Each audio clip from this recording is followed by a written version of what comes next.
In this lesson, we will identify what the creative arts are and how these look in the environment, chosen materials, and daily interactions during creative art activities for children ages birth to 5 years old.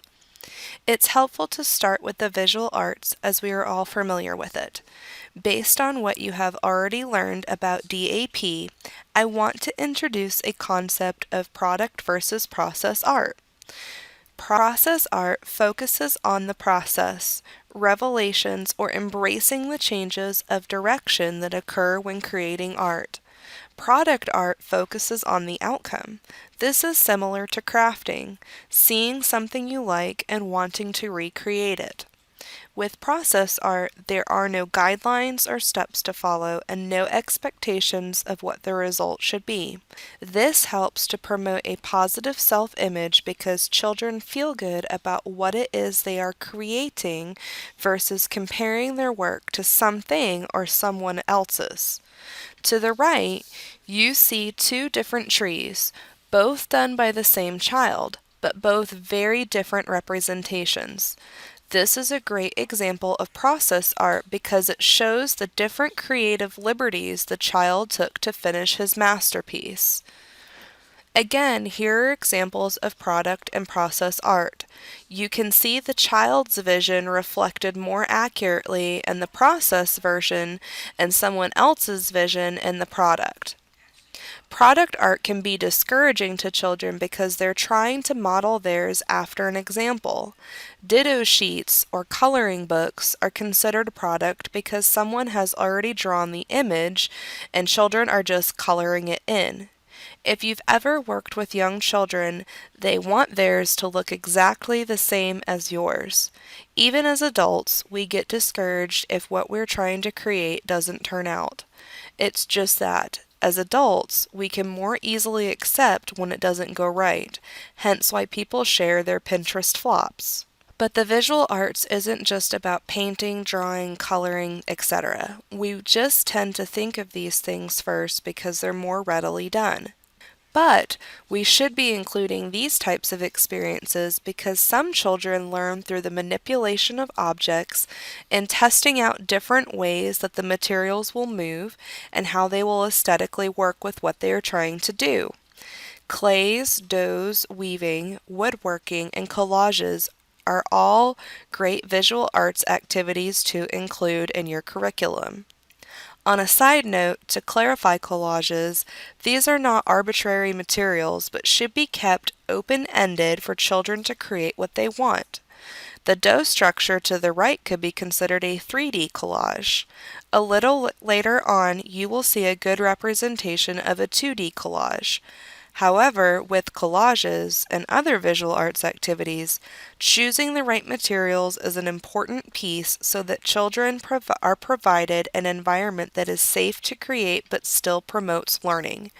Make sure that the materials are age appropriate, non-toxic, and non-chokeable. First, choose materials based on the children's ages. Let's try our hand to see how well we can identify the materials in this picture and decide if they're more appropriate for younger or older children. What do you see? If you said paint, rocks, or gravel, you are correct. Now think about the materials and the age of the children you might let experience this, especially if you want to be able to set the materials out and let the children explore them on their own. The gravel would be a choking hazard to young children, so providing the rocks to older children would be more appropriate, whereas the paint could be used by both younger and older children. When choosing safe materials, you always want to think about the age of the child in your room and where the children are at developmentally. Keep in mind, too, with how those children are learning.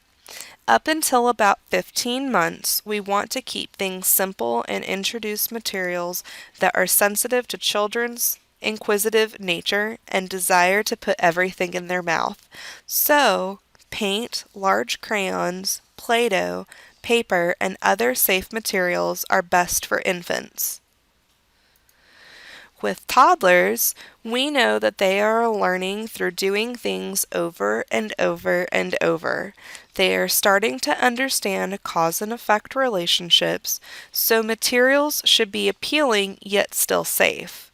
Collage materials that could be introduced might be yarn, tissue paper, large pom-poms, large buttons, fabric, etc. Additional sculpting materials could be introduced, such as mud and clay as well. For preschoolers, we know that they are very independent and are usually able to make good choices. They're learning from hands-on experiences, but also from each other. So having art materials out and available throughout the day is important to continue promoting their choice as well as the social relationships that they are so interested in.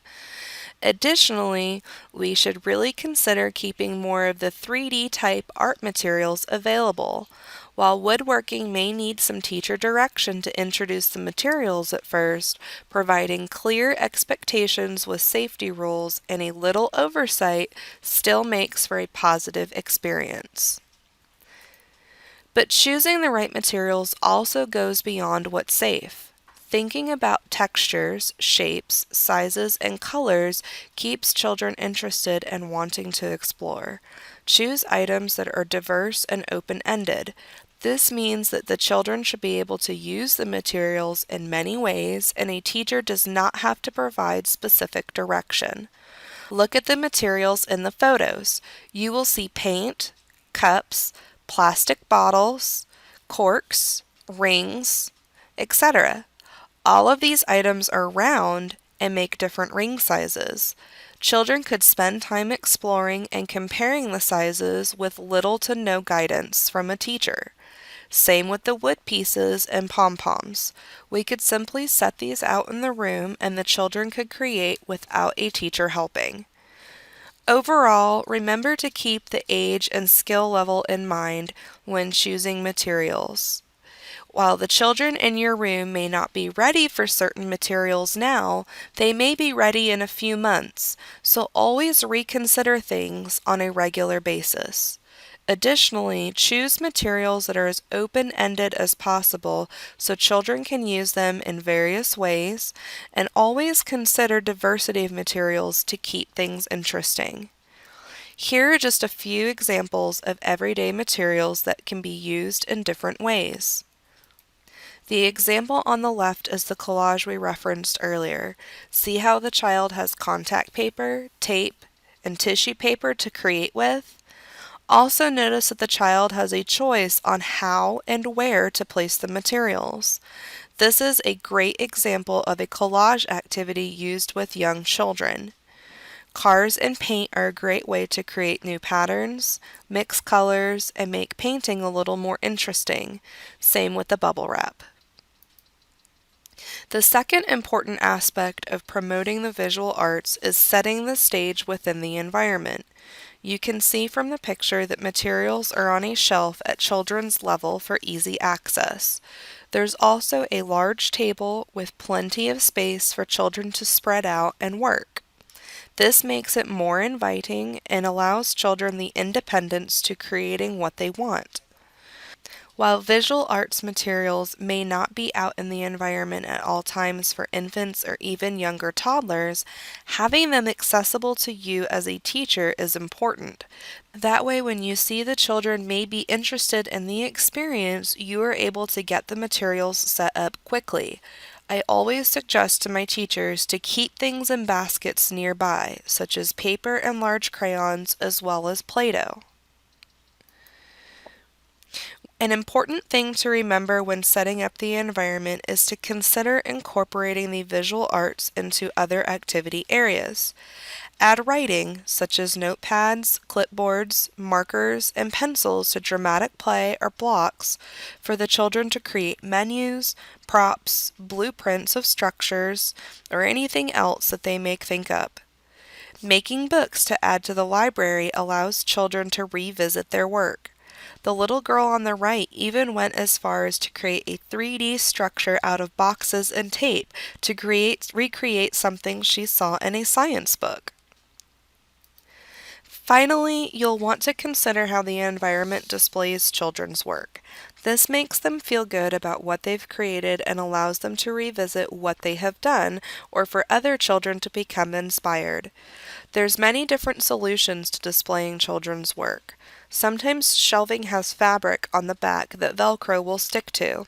Using page protectors attached to Velcro makes it easy to change out the art as well as keep it protected. Sometimes plexi-backs can be purchased in addition to the shelf so that it is a perfect fit as seen in the photo on the left. Whatever you choose to do, just make sure it's at the children's level so that they can see it and enjoy it. We've just talked about several different ideas, so let's put it all together. First, we discussed that the visual arts are the typical things children create. While they do end up with some sort of result, we stressed that the visual arts should focus on the process by which it was created and not focus on the end product like crafts. We then identified how to choose the right materials by considering its properties and the age appropriateness for the children who will be using it. And finally, we discussed how we should set up the environment to promote visual arts by including materials in other areas, making it appealing and accessible, as well as displaying children's work at their level.